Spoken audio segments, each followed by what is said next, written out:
জাতিসংঘ সম্প্রতি জুলাই গণ অভ্যুত্থানের শিক্ষার্থী ও সাধারণ জনগণের উপর তৎকালীন আওয়ামী লীগ সরকার ও পতিত স্বৈরাচারী শেখ হাসিনার নৃশংসতার চিত্র তুলে ধরেছে।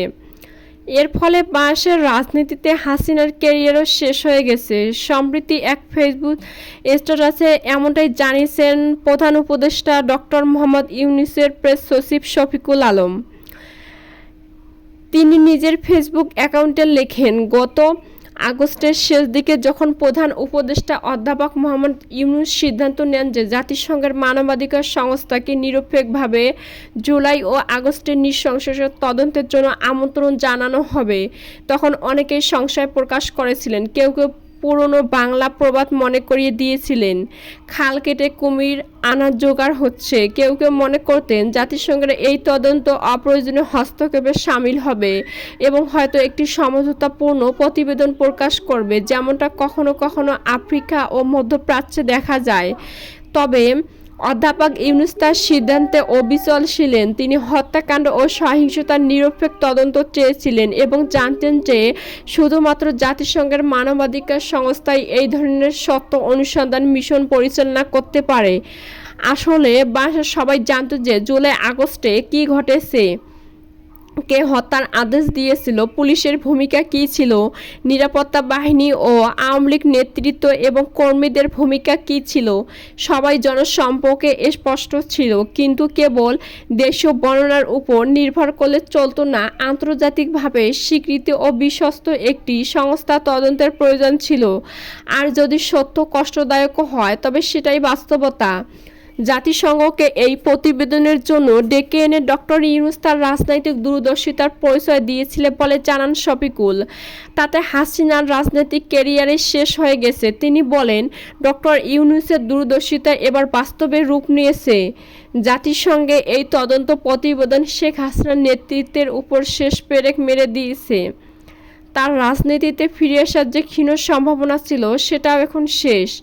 আওয়ামী লীগের রাজনীতি করতে হলে তাই এখন হাসিনাকে বাদ দিয়ে ভবিষ্যৎ ভাবতে হবে, ক্ষমা চাইতে হবে জাতির কাছেও, মনে করেন শফিকুল। তিনি বলেন, যদি আওয়ামী লীগ ও তাদের সেই বিশাল সংখ্যক কর্মী যারা জুলাই আগস্টের হত্যাকাণ্ড ও সহিংসতায় প্রত্যক্ষভাবে জড়িত ছিলেন না, দলকে পুনরুজ্জীবিত করতে চান, তাহলে একমাত্র পথ হলো শেখ হাসিনার পরিবারকে প্রত্যাখ্যান করা এবং জাতির কাছে স্পষ্ট ক্ষমা চাওয়া। জাতিসংঘের প্রতিবেদনে স্পষ্ট ভাষায় বলা হয়েছে, এই ঘটনায় অন্য কোনো ব্যাখ্যার সুযোগ নেই।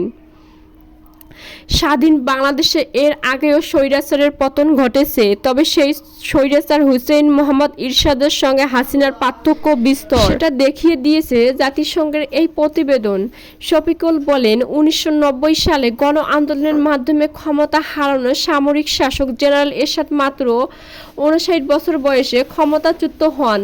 তিনি যে দুর্নীতি বা স্বৈরশাসক ছিলেন তা নিয়ে কোনো সন্দেহ নেই। এরশাদ পতনের পর তত্ত্বাবধায়ক সরকার তাকে কারাগারে পাঠিয়েছিল এবং একাধিক দুর্নীতির মামলা দায়ের করেছিল। পরবর্তী খালেদা জিয়া সরকারও একই নীতি অনুসরণ করে। বিএনপি ও আওয়ামী লীগ উভয় তার দল জাতীয় পার্টির গুরুত্বপূর্ণ নেতাদের নিজেদের দলে টেনে নেয়। ফলে এরশাদ কিছু তরুণ ও অনুগত মুখের উপর নির্ভরশীল হয়ে পড়েন। তবুও 90-এর দশকের শুরুতে বোঝা গিয়েছিল একসময় তিনি রাজনীতিতে ফিরে আসবেন, কারণ দেশের উত্তরাঞ্চলে তার বিশাল ভোট ব্যাংক তখনও অটুট ছিল। তিনি আরও যোগ করেন, এরশাদ শেষ পর্যন্ত রাজনীতিতে ফিরে আসতে সক্ষম হন। যদিও তিনি আর কখনো প্রধানমন্ত্রী বা রাষ্ট্রপতি হতে পারেননি, তবে 2 দশক ধরে তিনি ছিলেন দেশের রাজনীতির অন্যতম কিংমেকার। তার রাজনৈতিক প্রভাব তার জীবদ্দশা পর্যন্ত বজায় ছিল। এর অন্যতম কারণ ছিল যে তার শাসন আমলে আন্তর্জাতিক মহলের বিশেষ কোনো আগ্রহ বা নিন্দা ছিল না। তিনি ব্যাপক মানবাধিকার লঙ্ঘনের অভিযোগের সম্মুখীন হননি। তার শাসনামলে মাত্র কয়েকটি উচ্চ পর্যায়ের হত্যাকাণ্ড ঘটেছিল, কিন্তু কোনো চূড়ান্ত তদন্ত প্রমাণ করতে পারেনি যে সেগুলোর পেছনে সরাসরি তার আদেশ ছিল। যদিও তিনি ভোগবিলাসী জীবনযাপনের জন্য পরিচিত ছিলেন, তার বিরুদ্ধে একমাত্র মাত্র নৈতিক অভিযোগ ছিল না, যা একজন জনপ্রিয় নেতার জন্য বড় বাধা হয়ে দাঁড়ায়। হাসিনার সঙ্গে এরশাদের পার্থক্য তুলে ধরে শফিকুল আরও বলেন, শেখ হাসিনা ও আওয়ামী লীগ যে সে দিক থেকে এতটা সৌভাগ্যবান নয়। আন্তর্জাতিক মানবাধিকার সংস্থাগুলো তার শাসনামলে ঘটে যাওয়া অধিকাংশ মানবাধিকার লঙ্ঘনের ঘটনা যথাযথভাবে নথিভুক্ত করেছে। কার ভোট কারচুপির ঘটনা ছিল নির্লজ্জ ও স্পষ্ট।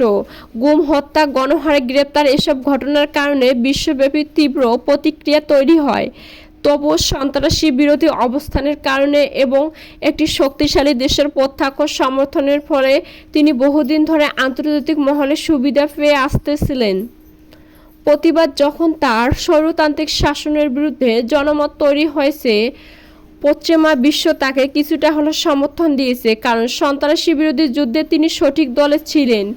এমনকি ক্ষমতাচ্যুত হওয়ার পর আওয়ামী লীগের প্রোপাগান্ডা মেশিন এবং ভারতীয় গণমাধ্যম এই প্রচারণা চালিয়েছে যে জুলাই মাসের গণজাগরণ আসলে ইসলামী উত্থান, একটি নতুন ওয়ার অন টেরর চালানোর ষড়যন্ত্র। কিন্তু জাতিসংঘের সত্য অনুসন্ধান প্রতিবেদন তাদের সমস্ত প্রচেষ্টা ধ্বংস করে দিয়েছে। দুঃখিত আপা, সব শেষ, এই বলে তিনি তার স্ট্যাটাস শেষ করেন।